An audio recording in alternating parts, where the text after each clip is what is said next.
Untuk medan dakwah sebenarnya tidak jauh berbeda, tidak banyak berbeda.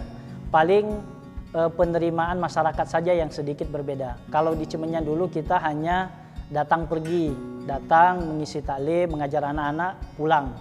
Tetapi kalau di Cilengkrang memang kita ditempatkan ya. Kalau istilah kita di pondok itu ditanam gitu ya. Ditanam, tidak boleh kemana-mana. Betul-betul dedikasi 24 jam harus diam tinggal di sana. Sempat menerima sambutan yang kurang baik, Ustadz Naufal sempat mendapat ancaman dari warga dan preman setempat. Ada sesuatu yang menarik mungkin ketika awal-awal kami datang. Karena memang baru datang, kita tidak sempat bersilaturahim karena fokus kita membersihkan masjid dan juga tempat tinggal. Karena sudah 6 bulan ditinggal, cukup tinggi rumput gitu ya. Kita harus babat, kita harus bersihkan. Nah sempat bersilaturahim ini telat lah istilahnya, telat bersilaturahim. Sehingga ada jawarah atau jagger, kalau bahasa ekstrimnya itu preman, datang ke tempat kami. Nah, ada sesuatu yang menarik ketika beliau datang, karena datangnya pas pagi-pagi.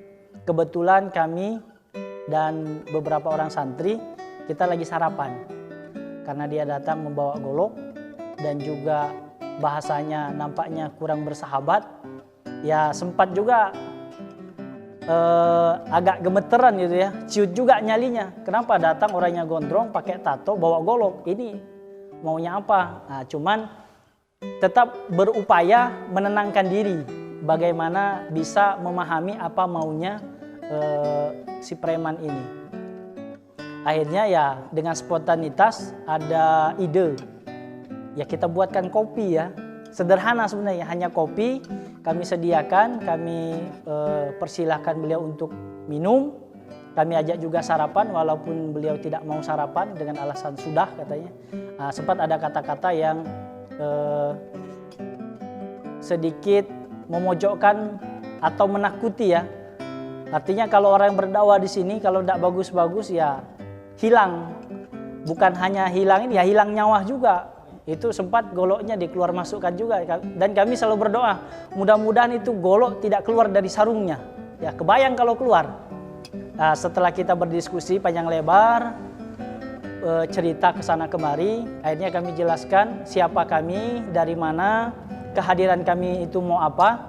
Hanya 2 yang saya jelaskan, bahwa kedatangan saya di tempat ini, yang pertama memakmurkan masjid, yang kedua membersihkan masjid. Itu alasan sederhana sehingga premannya ini bisa menerima kehadiran kami. Nah, setelah beliau ini berdiskusi dan kami sudah tahu kalau ini jaggernya, kalau orang sini bilang jagger, pemegang di kampung ini.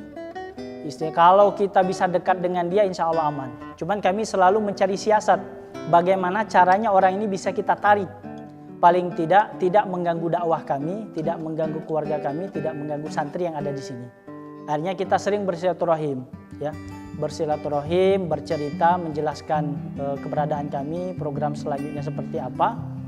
Dan waktu itu qadarullah memang 1 bulan lagi mau Idul Kurban, dan kami berupaya supaya ada hewan kurban di tempat ini, karena memang sebelumnya hanya mendapatkan daging kurban itu 2 ons per orang. Itu pun campur dengan tulang. Daging, tulang, dan jeroan mereka mendapatkan 2 ons. Kami berikhtiar paling tidak per orang itu mendapatkan, per kakak mendapatkan setengah kilo daging dan tulang. Paling tidak seperti itu. Kami ikhtiar mencari hewan kurban. Alhamdulillah Allah ijabah. Kami mendapatkan 1 ekor sapi dan 20 ekor domba. Nah, hal yang menarik itu adalah ketika kami ingin mengadakan ritual lah istilahnya pemotong hewan kurban ini bagaimana. Tidak tahu siapa yang harus diajak, siapa yang mau dibagi. Konon katanya setiap ada kurban di sini selalu ricuh. Siapapun yang datang boleh mengambil dan semaunya. Nah, ini menurut kami sangat tidak elok dan sangat tidak baik. Akhirnya kami berinisiatif supaya daging kurbannya aman, maka yang kami jadikan ketua panitia adalah preman tadi.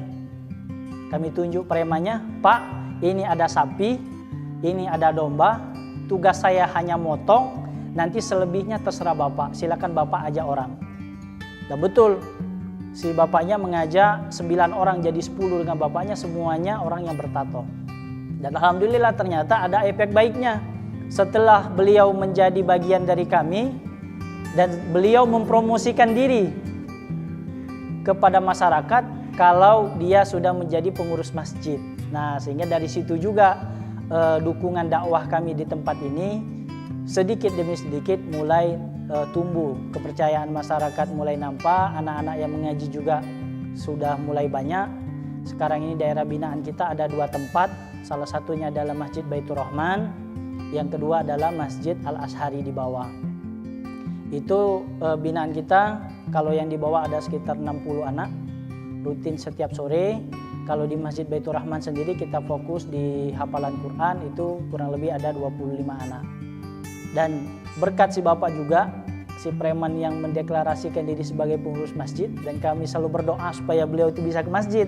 Deklarasi diri kepada masyarakat sebagai pengurus, tapi beliau ya belum bisa ke masjid. Tapi alhamdulillah setiap kegiatan masjid kami komunikasi dengan beliau, selalu beliau dukung ya.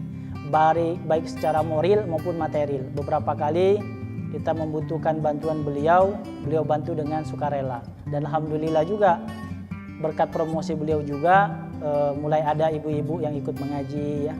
Tadi masyarakat yang tidak begitu suka dengan kehadiran kami karena memang belum kenal, ya lambat laun dengan beliau juga bisa dijelaskan. Dan alhamdulillah keberadaan kami sudah mulai diterima dan sekarang pendidikan sudah mulai kami jalankan di tempat ini.